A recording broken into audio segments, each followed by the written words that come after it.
a wrap. Stop!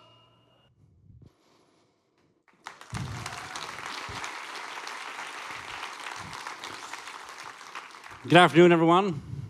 Today, we're going to be talking about how you scale one of the largest fashion businesses in the world, how you do so by building an emotional connection to your customer, and how we do so by using relevance and ranking in our digital experience.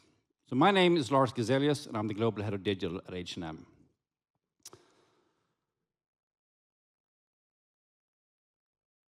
H&M is built on the idea to liberate fashion for the many. That means we want to liberate fashion from unreasonable price tags, from dictating standards, from narrow ideals. We want to make everyone experience the positive impact of fashion regardless of style, age, gender, body type, or geography. We all know that what you wear has an impact on how other people see you. But more importantly, it also impacts how you feel. The right outfit can make you feel pretty on a date. It can make you feel confident in a business meeting.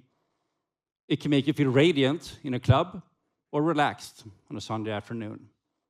We all know the feeling of dressing well, and that is the feeling that we want to generate. And generating that feeling is the reason why I go to work in the morning. The quest for this feeling started about 70 years ago for us, when the man in the middle, Erling Persson, opened up our first store in Västerås. That fundamentally changed the market and made fashion accessible for a much, much wider audience. And that is still at the core of H&M today. From that one store in Västerås, we have expanded to over 4,000 stores globally. We're active in over 80 markets. We have online operations in 60 of them. We recently opened stores and online in Brazil, in Ukraine. And just a couple of weeks ago, we launched on Nordstrom in the US. We have about 220 billion krona in sales. We have 7 different brands. We are a behemoth of a company. For transparency's sake, I want to mention that we also have an investment arm, which is an independent operation that invests in other companies. They have invested in Voyado. So H&M Group is an investor of Voyado. That investment decision is made independently from my decision to work with Voyado as a supplier and a partner. So we made that decision before the company invested in Voyado. Just putting that out for transparency. I'm showing these big numbers here, not just to stroke my own ego, although that's one of the reasons. But I'm doing that to also try and convey how large and how complex the operations are that we have. We have an enormous assortment with. We serve an enormous amounts of different customers since we want to liberate fashion for the many people. And to make things a little bit more complicated, we just don't do fashion. We actually also do interior design through H&M Home. We do beauty and fragrance through H&M Beauty, and we have a sports brand called H&M Move. So you can imagine the complexity that we have building on all of this. It's not just complicated in logistics. I know a few years back, we had the H&M Home team designing a very unfortunate giraffe, a stuffed one, that turned out to be a few centimeters too long for the warehouse automation that we were using. So every time someone clicked home, that giraffe, like the entire warehouse, came to a full standstill. So operations are difficult, not just in logistics, but also when you want to build a relevant experience in terms of ranking and search and relevance. So as I often remind our CEO, usually around the time of the yearly salary review, out of these 4,000 stores we have, the single largest, best looking, most efficient store we have is the digital store. About 30% of our sales comes from the digital store. That means about 3 billion sessions a year. That's an enormous amount of customer journeys across touch points in many, many markets. If we are going to be able to display a wide assortment to a wide range of customers, we need to be relevant. And for us to be relevant, we need to understand customer intent. So let's take an example. I mean, our customer base is predominantly female. So imagine a woman who sometimes shops for herself, sometimes she shops for her kids, and sometimes she does both. Now, when she comes back, we need to understand what is her intent this time, okay? It's a key question, not just for younger me, but for the company as a whole. So in order to do this, we need to work with search and ranking. Because if we are able to show the right products to her, then she can find the right outfit, and she can have that feeling of being well-dressed, right? A few years back, we were stuck in a legacy solution, a solution that did not understand intent. It was a solution that was very much based on word matching. So that meant that when you typed in, for instance, dress shirt, it generated this result, which is good. It's a shirt. It's not a lumberjack shirt. It's a dress shirt. But the problem was that it didn't quite understand context or intent. So it behaved almost like it was a little bit on the spectrum, that it took everything extremely literally, struggled with context, and sometimes generated some highly irregular results. Because technically speaking, if you search for dress shirt and you match this word by word, then by all means, it is also right to generate shirt dress, right? So you can imagine the confusion for the customer looking for a shirt in the result page, then getting half of the results being dresses. So that was not a great experience that we had. In terms of ranking, which is then the product listing page where you have many different products, and you know that having different products next to each other gives a different experience. We struggled with having nuance in this. We weren't able to show, for instance, if something was new or not. That's a problem. If you're a fashion company, you want to show the latest fashion. You don't want to show the stuff from 2 seasons ago.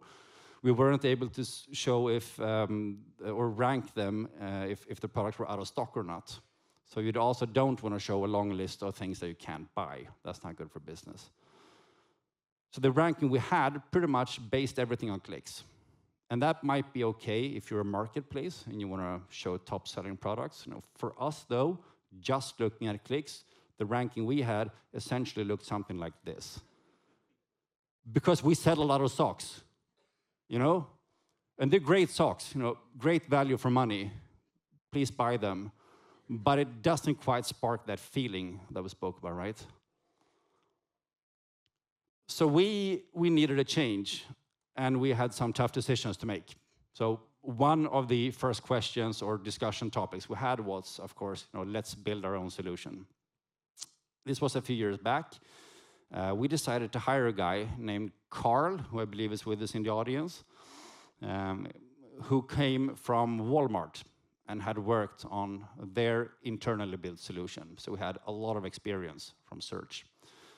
Turned out, as he told us, they were about 17 teams, over 200 people, just building an internal search.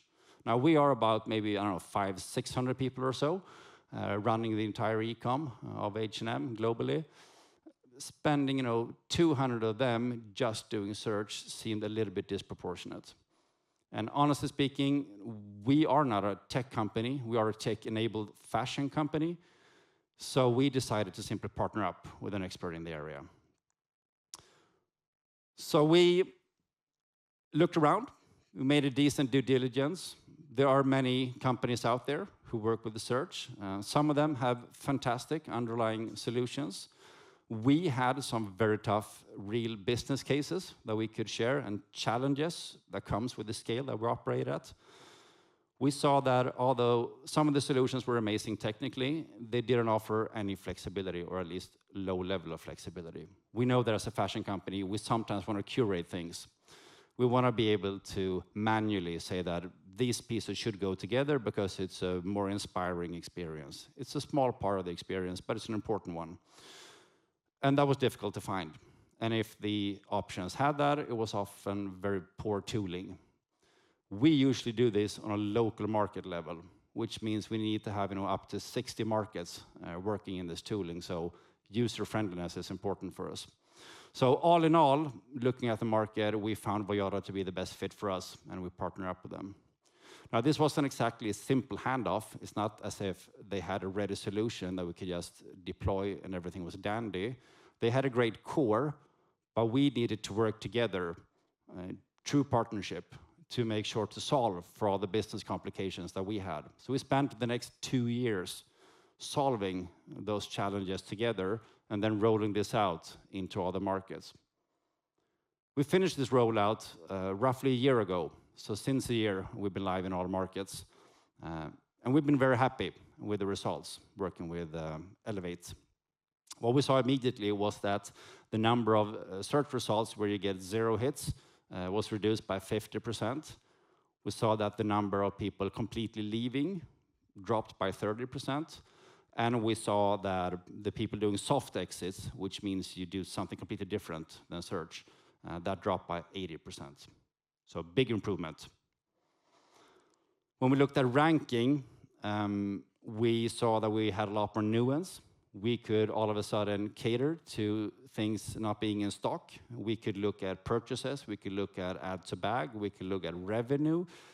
We could look at product newness. And in general, we had a better experience connecting search and ranking.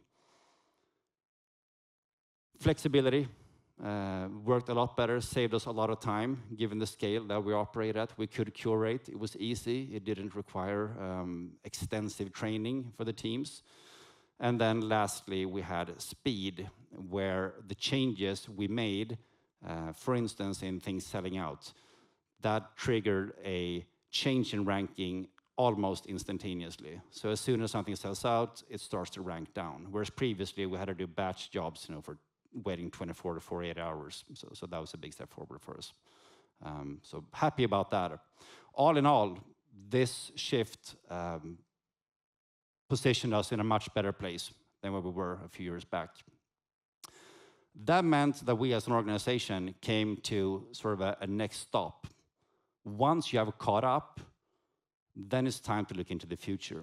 And this is a difficult transition for any organization to make, especially for a big one. I mean, if you have been kind of playing catch up for many years, it's a very different way of working to start gazing into the future where you don't have the answers. I mean, catch up is easy, right? Just look at the competitors, you see what they're doing, and you do the same. But where we are right now, there are no answers. We don't know what the customers want. We don't know how they will behave. We have a hypothesis, we do testing, but there is no playbook that we know is going to generate ROI for us or be a great customer experience. So that's the phase that we are in right now. So my job in all of this is to set a direction, to kind of understand how do you navigate this if you don't fully know where you're going. So we try to focus on 3 different things. The first one is, again, relevance, because relevance never goes out of fashion. We are doing a proof of concept right now together with Voyado, where we do in-session real-time personalization.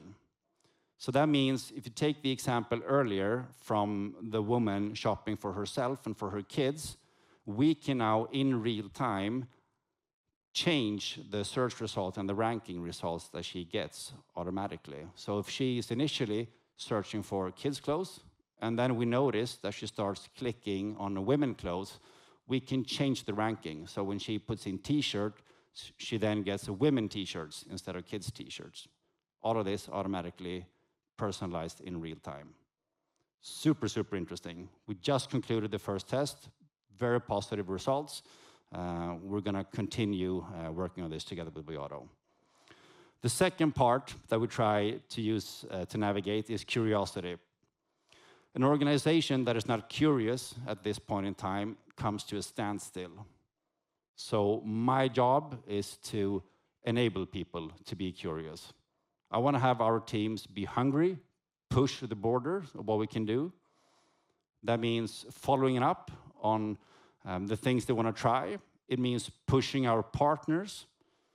Erica, who's the CEO of Voyado, I have her number here on speed dial, if need be. Through this, we are testing conversational commerce together with Voyado. Super, super interesting that you can type in natural language what it is you want to have. So in traditional search, you could type white dress. Very hard to know the intent of that. It could be a white dress for a night out, or it could be a white dress for dinner with your in-laws. Could be the same dress, but it could also be vastly different dresses. With this, we actually know what the intent is. Here you just write, I need a dress for a summer party, and then we can give you those dresses. Or why not say, I want to have an outfit that makes me feel confident in the next interview. Speaking of invoking that feeling. So super curious to find out exactly how this is going to be received with customers, to what extent customers will use this. But I see this as a fantastic opportunity to listen to the customer, to truly understand their intent, which will hopefully make it easier for me to generate the feeling we're after. The third part that we use to navigate is identity. I think it is very easy in all of this to get lost. There is a lot of hype right now. There is a lot of buzz. There is a new technology being released on almost a daily basis. Very difficult to catch up. As a brand, you need to stay true to who you are. Ultimately, customers, they gravitate towards brands that stand for something, brands that they have an emotional connection with. And that's what you got to remember. Ultimately, at the end of the day, it comes down to whether or not we made you feel glowing at a dinner, if we made you feel confident on stage, or dapper looking at a tech event somewhere in the world. I think for us it's important to not lose sight of who we are. We built this company as it started on the idea to liberate fashion for the many. That's still what's at core at H&M today. And that is very much what guides us also as we try and navigate and gaze into whatever lies ahead of us. Thank you so much for listening.